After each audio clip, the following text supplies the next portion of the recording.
Are Sacred Kroxigors any good in patch 5.1? Oh, I'm pretty sure they were good regardless, but now that Decay is a little less aggrieved when it comes to getting ones he buffs, it's time to take a look at them in a general sense, because like the Horned ones, this takes two buildings, the Weapons Crafting Commune and the third tier of the Skinks building, and the former, I am told by you, can only be built in a major settlement, while the other can be built anywhere, at least for now. At any rate, to quote a famous military maxim, every orc war boss has a plan until a Sacred Kroxigor punches him in the face. Wise words, friends. Wise words. Recruited for 1250 gold and 313 upkeep. On Ultra, this gets you 16 monstrous infantry with 8,992 health between them, with 100 armor, 15% inherent missile resistance, leadership 75, speed 46, charge speed a brisker 78. Melee attack begins at 36 and is magical attack, a very important distinction, making this one-stop shopping for all your ghost-busting needs. Attack interval is the standard 4, splash target size is medium, so regular cavalry on down, and max splash targets damaged is 3, one less than the basic Kroxigors, which have longer weapons. Melee defense starts at 32, and that's not exactly terrible.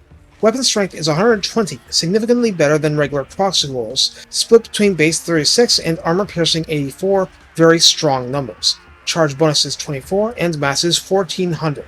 These are siege attackers, can hide in forest, cause fear, have the predatory fighter buff if enemies are fleeing nearby, the primal instincts buff if under 50% health, and the spawn kin buff if skinks are nearby, adding 10% to weapon strength across the board.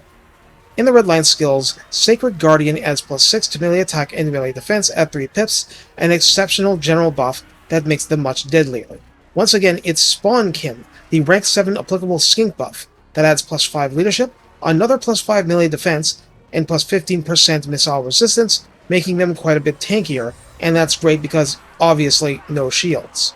In the tech tree, besides a late tree recruit rank buff, and those mean something, because Lizardmen get other sources of recruit rank. But once again, Sequence of the Kroxigors adds +10% weapon strength, and +10 flat charge bonus, and Sequence of Hardened Scales adds +10 armor, and there's still late game stuff that isn't armor piercing, believe it or not. So if it's not Dark Shards, this will help you last longer. So how do you use Sacred Kroxigors? Well, Warhammer 3 has a lot of demons out there, but there's only so many Sacred Kroxigors. Therefore, you should use them as classical shock troops, which means they should engage already engaged targets, charging through friendly lines to get to the foe. Help your spawn kin get the cheap shots and smash the enemy in the face, gut, and pretty much anywhere that presents itself. It's all good. Ethereal units should be a special high priority because they'll crumble easily. While they're hitting one less splash target than regular Kroxigors, that and their higher weapon strength means that they'll do more actual killing and in a shorter time frame, a very good thing on the battlefield. One thing to mention is that they do not have a bonus versus infantry like regular Kroxigors, so they're living and dying off their better general statistics and their brute force. This also makes them an even higher priority for magical support if you have it. They bring the pain, so you need to feed the Krox. Tee up your foes and watch them fall. The thing is, even though they're not ideal quote-unquote against certain targets, they're also not actually bad at anything, except the default melee attack still feels low.